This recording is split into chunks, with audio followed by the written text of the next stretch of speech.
I'm reminded of a Kurosawa movie called Dreams, which is not one of his better known films, but it has its audience. And in particular, there's a section called Crows. This film is a collection of vignettes, shorts, directed by Kurosawa. And it opens with a young man in an art museum. He's in a Van Gogh exhibit, and he sees the painting called Crows. And he goes into the painting. That's how this movie works. It's about dreams and very dreamlike imagery. So he just goes into the painting, and he comes across Vincent Van Gogh, played by Martin Scorsese. Not in the best makeup, but the performance is decent. And he asks, "Are you Vincent Van Gogh?" And he nods, yes. And he's in the field, this beautiful landscape. And he just sort of looks at him in awe that he's next to this amazing artist. And Van Gogh looks at him and says, "Why aren't you painting? To me, this is beyond belief." The reason I bring up a Kurosawa movie at the beginning of Five Nights at Freddy's 2 review is that the whole time I was watching this film, I was reminded of this because all I was thinking to myself when watching this film with this audience was, why aren't you laughing? To me, this is beyond belief. This is one of the most hilariously awkward movies, and the whole audience, almost the whole entire viewing, didn't laugh once. And there's only a few things I can connect to this. One is that they were so scared that they just couldn't laugh. There was nothing that brought up any humor. It's just so horrifying. It was so bad that they couldn't believe what they were watching because they thought they were going to get a good movie, and instead they're getting something awful.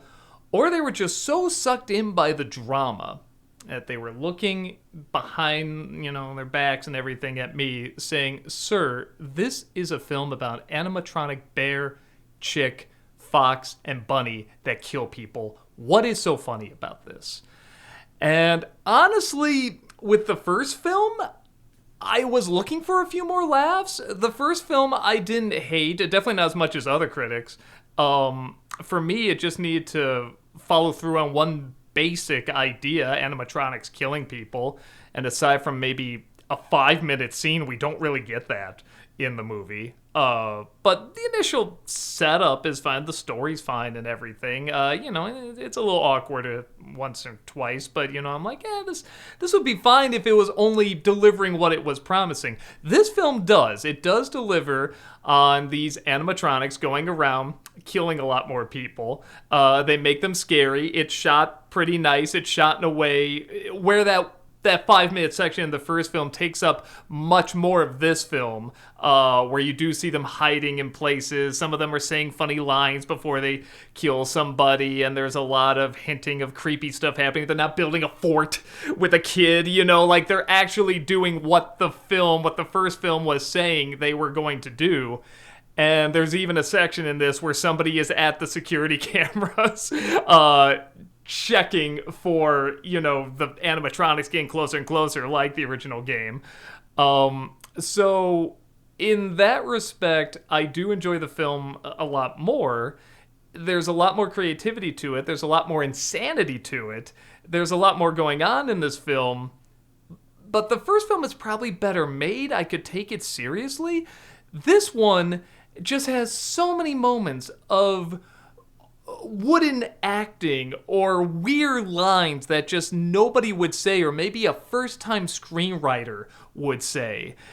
There's so many weird staged moments in this that just made me crack up constantly over and over and over, and nobody else in the audience was laughing. And by the time it was done, there was a big applause. Woo! They loved it. Even though there was literally no reaction for anything else in the film. I think there's maybe one moment kind of near the end where maybe people had like an uh-oh or a gasp or something like that. No, I take it back. When they reveal, I won't go into spoilers, when they reveal who's behind everything, which is not a big mystery, but it's more the connection the person has. I did hear a couple people go, like, that's ridiculous. So when I give my review of this movie and the experience I had, do keep in mind, it might just be me. I might be the only one that saw this and just had a really good laugh, a really good time with it, because I thought it was one of those so bad it's good movies. But at the same time, I'm one of the few people that thought Eternals was hilarious because of the wooden acting and the way nobody acted right in that. I think I'm one of those people where just, yes, the over-the-top weird way of delivering a line can make me laugh, like anyone, like In the Room or something.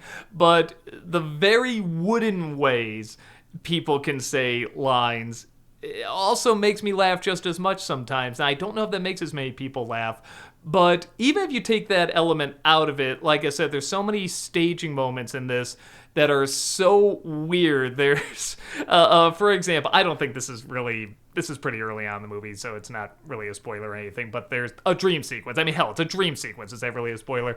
Where the cop is back in this and she's having,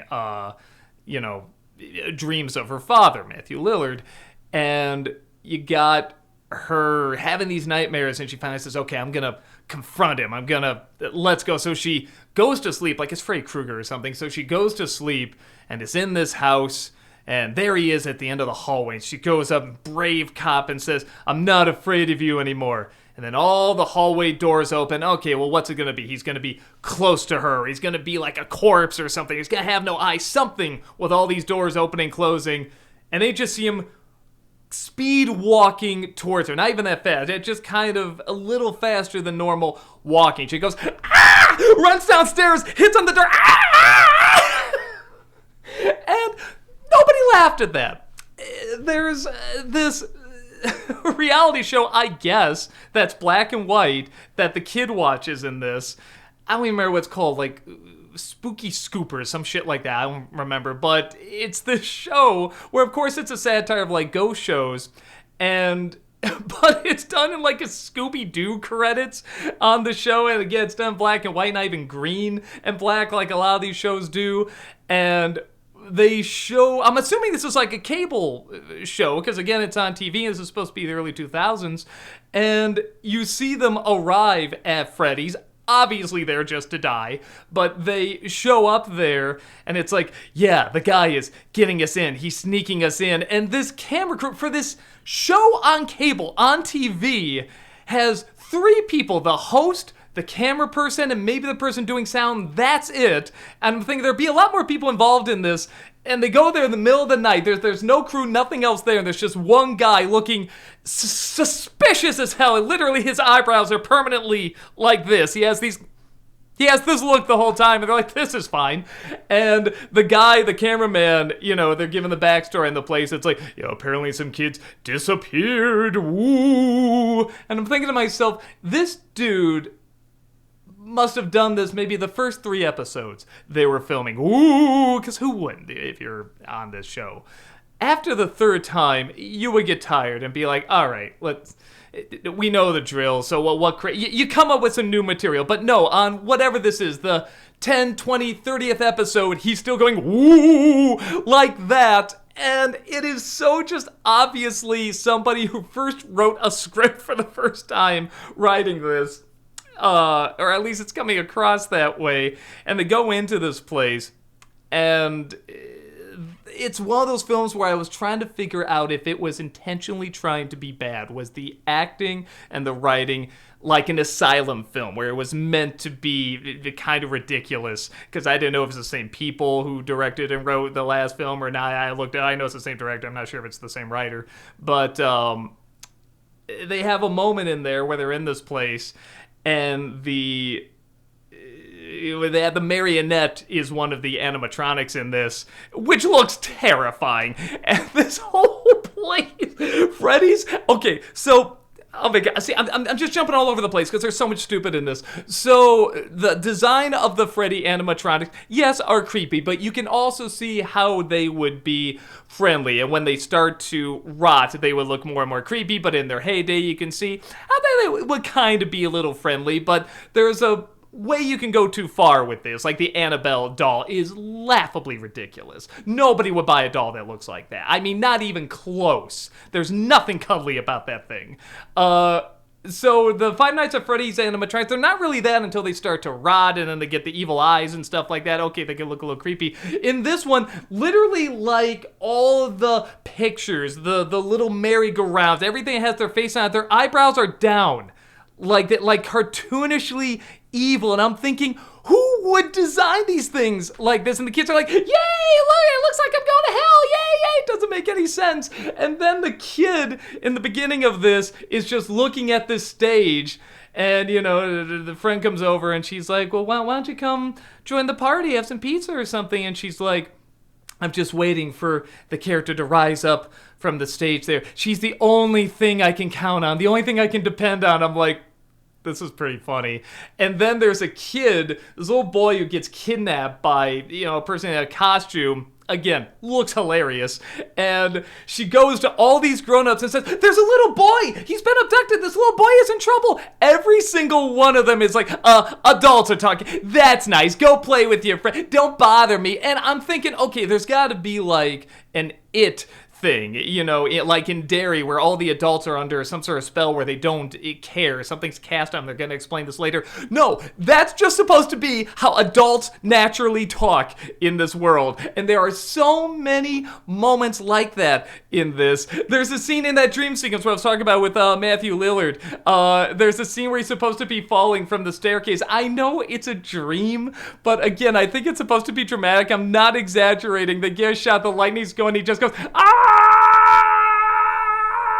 Like that speed, like he's falling in slow motion, but the arms are going like at regular speed.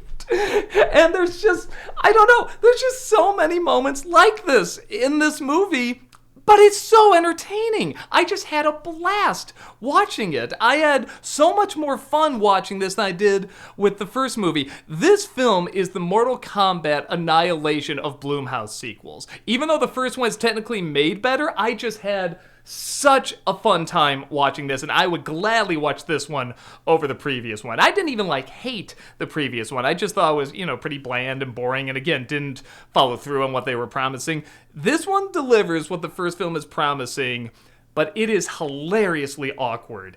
And if you're okay with that, maybe you'll get into it. Like I did, I really got into it, but I don't think that's the film's intent. It really took me a long time to figure out, is this film intentionally trying to be hokey, trying to be weird? And there's a line in the movie early on, this is what I'm getting to when the ghost hunters go in, where again, this marionette thing that no kid in their right mind would want to go and hug, let alone like this kid would be waiting for this thing to come up. Oh, by the way, she... Oh my god, do I give it away? I mean, it's right in the opening. I don't think it's that big a spoiler. But, so, I'll say a character dies in the opening. I don't think that's a big spoiler. The character gets stabbed twice, maybe even 3 times in the back, and it's ruled an accident. How is this an accident? I was just trying to wrap my brain around, like I was showing this in newspaper clipping. I just saw accident, ruled an accident, and I just started laughing. Get dead silence from the theater. Just like, this is serious. That could be mistaken for how, you know, she could stab herself 3 times in the back. And I'm just, even if like it was something where it was ruled like somebody accidentally stabbed her, like I feel like that person would do time or something. Or like if that was like brought up in the last film or something, I don't know. They didn't make it that clear, but there's so many things in this movie that work that way. Again, I'm getting sidetracked. So the guy, you know, in this little riverboat thing that has all these marionette dolls there that all look, you know, like no face if he was pissed off, pretty much, because that's adorable. Kids would love that. And at some point, he looks at it and goes, "Da!" And he just goes, "What kid would find this place entertaining?" So I was like, maybe they are aware. There's another joke where, again, the security guard set up, he's got the modders there, and you know, he's doing all this stuff on the computers, and he just says, "So how you know, how do I close the door?" And the cop said, "Oh, there are no doors." He's like, "There's no doors? What idiot designed this place? Why would there be no door?" Like, so there's some things that are self-aware that's, you know, fun. Like, okay, maybe they know, but there's a few too many moments in this where you can tell they're trying to be funny or trying to be clever, and they're not. And it's not intentionally off. There's a scene where one of the animatronics says, again, I guess I won't give away who, but says, I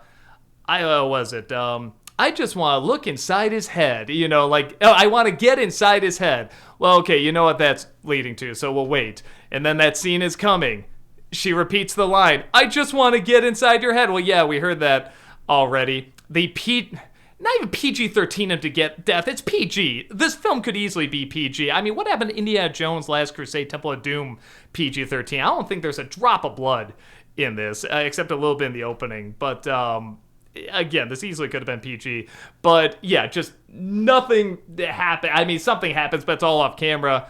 And she says something like, just as I thought, nothing at all. And I'm like, nah, a smart writer that knows this is campy and a director that knows this is campy would have played that in a funnier way. And there's a few moments like that where they try to build up a joke. Some, I'm sure, are tied into the game. There's one scene where, again, I don't follow it, but somebody says, you look like you could use a lawyer.